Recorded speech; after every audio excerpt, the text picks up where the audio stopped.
Good afternoon, good evening. My name is Rich Clark and I've been a hypnotherapist for the last 9 years and I've been a holistic therapist for the last 15 years. So I've already spoken about a subject about OCD, but I'm also going to talk about the idea of cleanliness.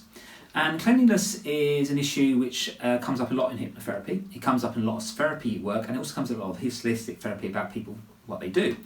And cleanliness can go into many different things. It can be about the way you eat, the way you think, which is positive thinking, how you deal with anxiety.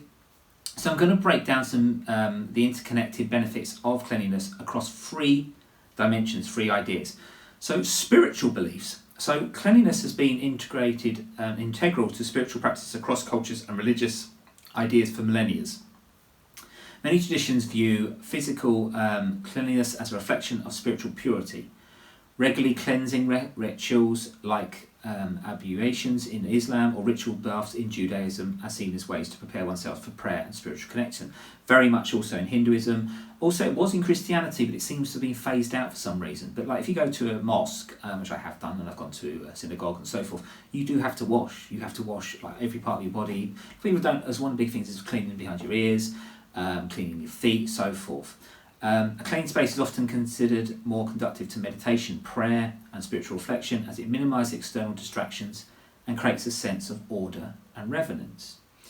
So also I'm going to go on to about the physical benefits. So the physical advantages of cleanliness are well documented scientifically. Reducing exposure to harmful bacteria, viruses and other pathogens, leading to better health and fewer infections. Improved respiratory health due to reduced dust, allergens and airborne particles. That's why when everything here, one of the issues I have here in Spain is dust, the worst, because we live in quite a dusty, sandy area. You have to, everything gets dusty so quick, but you have to dust all the time. Something you should always do. Better skin health through regular hygiene practices. So the idea of actually is with your skin is our skin every 30 days literally sheds itself. So the idea, and also when you get older, your elasticity and your collagen is not produced so much, but you should be scrubbing your skin at least, not even if you say you don't have a shower every day, which I think is a bit strange, but people, if you don't have a shower every day, you should be body washing at least and scrubbing your skin. And this is why certain cultures do scrub their skin. They have scrubbers and all sorts of stuff. In Indian culture, Saucha is about cleanliness. It's very much common in every African people, South American people, all sorts of things. It is something very much about cleanliness is a big issue in that, the physicality of that. You see in England, like for example, like they use toilet roll when you go to number 2.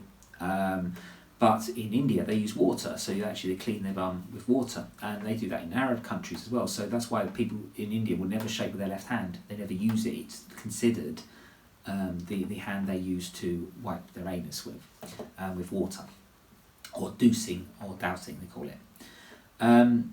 Enhanced sleep quality in clean, fresh environments. So that's why you should be always cleaning your bed linen.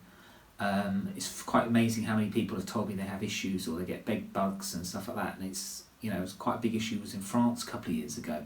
But the thing is, your bed linen, at the minimum, you should own at the worst, right? If you leave it, it should be cleaned weekly.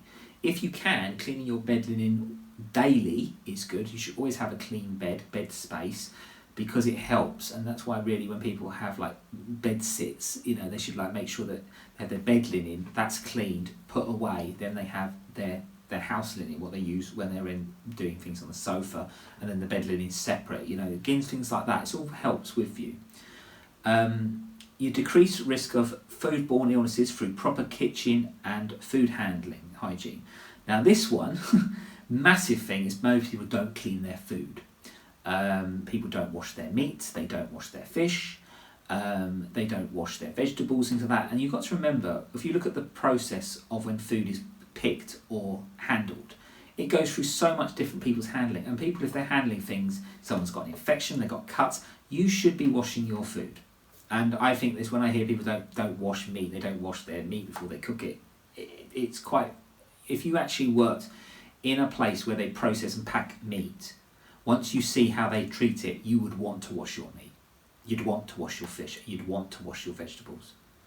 And supermarkets, I've worked in them as well, and the things people do in supermarkets with food is disgusting. So again, just because you think it's in a package or it's frozen, always wash your food.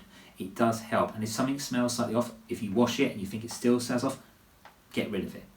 Sometimes, and that's why I think a lot of people don't like reduced food, but if reduced food is generally okay, but some food, if it does, like say, if milk's off, it's so off, it's off, get rid of it.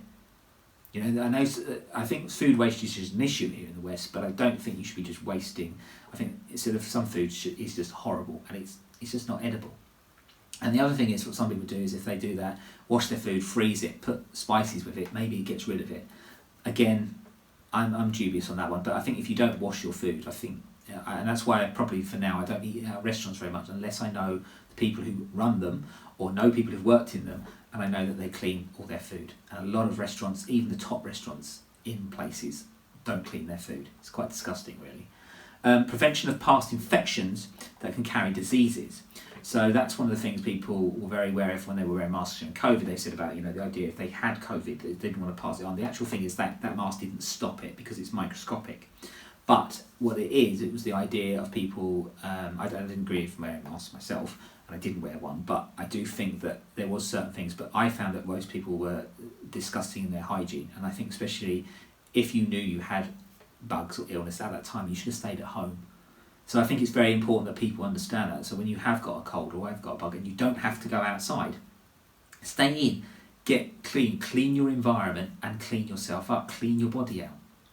Have a shower, scrub yourself down, try and get rid of whatever it is. You'd be surprised how quickly you get rid of bugs if you keep clean. And the mental benefits of cleanliness is the psychological impact of cleanliness is profound and supported by much research. Reduced stress and anxiety levels when living, working in clean, organised spaces. Very useful, because if everything's too much clutter, and sometimes I can get a bit cluttered, I have a lot of stuff, but it can get very cluttered, and you have to be wary of that. The other one as well is improved your focus and concentration, as clutter and dirt can be mentally distracting. So again, always working with that and working out how to be better with that. Enhance mood and emotional well-being. Many people report feeling much more positive and energised in clean environments, and that's also something as well, when you're working in clean environments, you need to do that. So you have to always be sterilising things down wherever you are. It's probably one of the issues I had, even though when I got older wasn't so bad with the OCD as a kid, as an adult, is when I was working in certain environments, people were so disgusting. I can't stand going into a kitchen and there's people haven't mopped up or cleaned up what they've had, coffee spilt, whatever it is. To me, it's just part of who you are. And this is the other one, is greater sense of control over one's environment, which actually can boost your confidence and reduce feelings of overwhelming issues, when too much stuff is around you, sometimes can be a bit overwhelming. Better productivity and creativity in clean workspaces. You find actually, if you go into music studios and so forth, or if you go into studio environments, whether it's yoga studios, whatever, it has to be clean. If it's not, or it's too cluttered, people don't like it. It's people very much, and it's something I find really interesting now, is when you go into supermarkets or you go into places that everything's in a mess. And to me, it's you think, if you worked at a supermarket, you should be trying to keep things clean. It's amazing how much stuff is a mess in a lot of places. And it's where if you work in a clothes shop and everything they always keep telling you, you've got to keep clean up, you've got to keep making sure everything's tidy. Because people are just messy. They say, I don't like this, but let's put it back. You've got to keep it clean because it's about presentation. Always helps. And then improve your social confidence through personal hygiene and grooming. Nothing worse than when you're meeting people and you go, they haven't washed properly or something like that. I'll be honest with you, when I used to do business, I used to run a skincare company, and it was my own skincare company, and I met different people, and sometimes I actually went to the toilet and I found out the person who was someone interested in my buying or marketing my company, and they'd go to the toilet and wouldn't wash their hands. Now my thing is this, if you can't wash your hands, or you don't clean yourself, or your teeth are dirty, or whatever, or they're stained, that to me would mean I can't trust you. And when it was like a skincare company, it's a healthcare company, you can't do that. Even with clients, if I meet them in person, I would have to make sure, and I say if someone people have different issues, whatever it is, but to me, hygiene is massively important. If as much as I may look probably as neat as possible sometimes, but I am always clean, always. If I feel I have to meet people, being clean. This one thing is like my beard's not clean, but my hair is always shaved fresh for every video as much as possible. It's about the presentation you want to put and how you want to come across. The interesting aspect to these three dimensions reinforce each other. So, for example, the act of cleaning itself can become a form of moving meditation, combining physical activity with mental clarity and spiritual mindfulness. Similarly, maintaining cleanliness often requires developing positive habits and self-discipline. And this is what I mean about being consistent. I've said this recently about being consistent, about calming down your anxiety, changing your career, whatever that is that consistency of working like that. And once that, you can strengthen one's character and support your growth access of all areas. So anyway, if you know there's these issues, or you want help with these ideas, or want to learn about how to do this spiritual cleaning via yoga practices or whatever it is, please do not hesitate and message me here on YouTube, LinkedIn, or Instagram.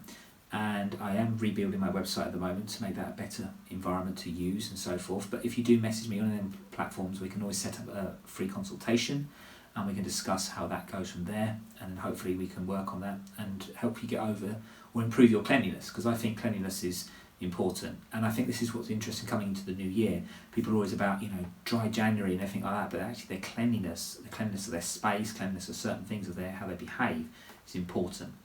So until next time, I shall speak to you soon.